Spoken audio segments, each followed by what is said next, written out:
All right, let's talk about one of the most classic stories out there, Paz Márquez-Benítez's Dead Stars.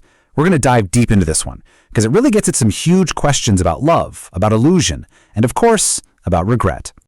But before we even meet our characters, we have to get our heads around this central idea, the one that gives the story its name. Think about it, a dead star. The star itself is long gone, extinguished, but its light is still traveling through space right to us. So when we look up, we see it shining in the night sky even though it's not there anymore. It's an illusion. And you have to hold on to that idea because it's the key to, well, everything that's about to happen.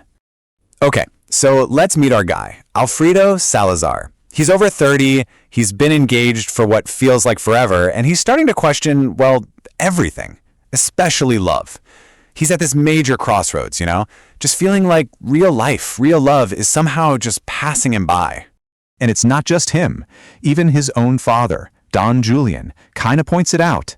He's like, yeah, I suppose long-engaged people are like that. Warm now, cool tomorrow. He thinks they're probably oftener cool than warm. He even calls Alfredo's situation his last race with escaping youth. It's a gentle jab for sure, but it hits home. Something is definitely off. Oh, and Alfredo feels it, big time. He looks back at the beginning of his relationship with his fiancée, Esperanza, and he almost feels ashamed.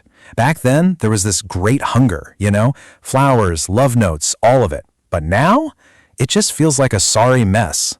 Love feels like a total fabrication, just this boring, monotonous routine. The spark is just gone.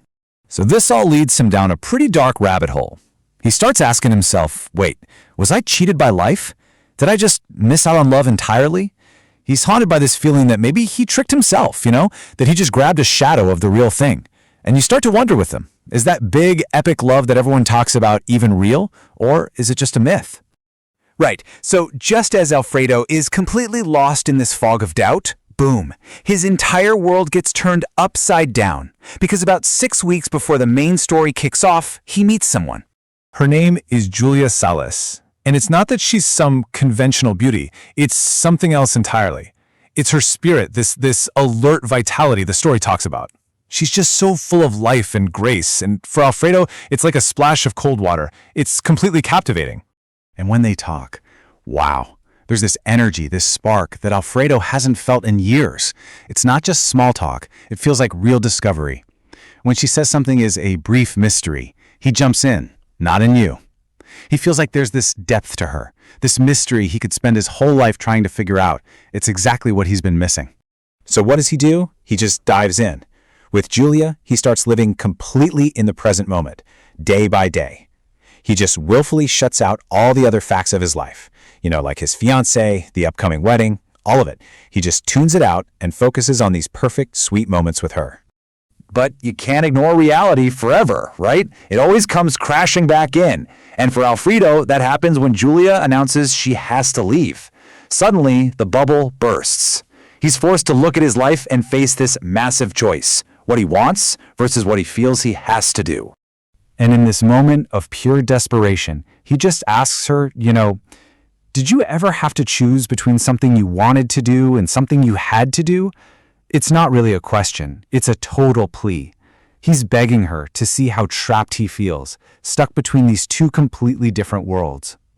And let's be real, the pressure is immense. You've got the 3-year engagement, the wedding is super close, both of their parents are on board, then there's his own conscience nagging at him, and maybe the biggest force of all, Esperanza herself, just waiting. It's this whole web of obligations that feels absolutely impossible to escape. Eventually, all this internal turmoil just explodes. It spills over into this absolutely brutal confrontation with Esperanza. And she just cuts right to the heart of it, asking him through tears, if you want to take back your word, why don't you just tell me you're tired of me? And wow, that question just destroys him. He's ashamed, he's unnerved, and he just goes silent. He can't say a thing. And that's it. The choice is made by him not making a choice. He just lets it happen.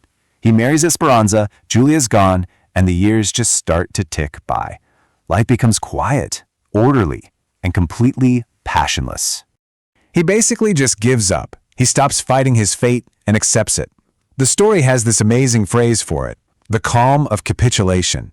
It's like he finds a weird sort of peace in just surrendering. He becomes this emotionally detached person in his own life. A gentle husband, sure, but also immeasurably far away. But even in this quiet, settled life, the memory of Julia is always there.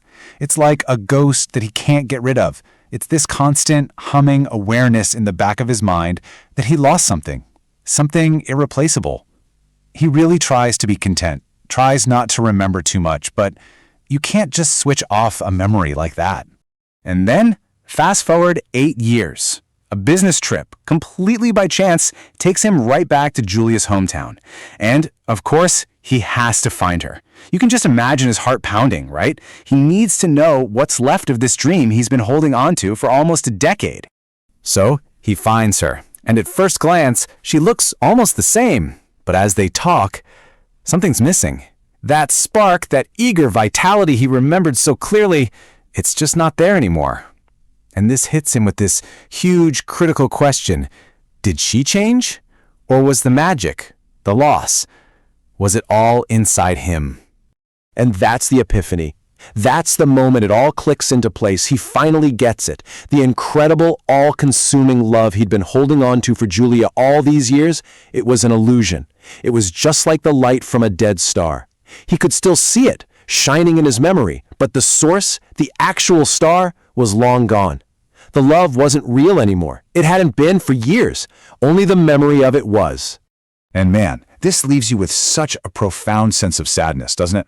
It's like this homesickness for the loves of your own past, the ones that are gone.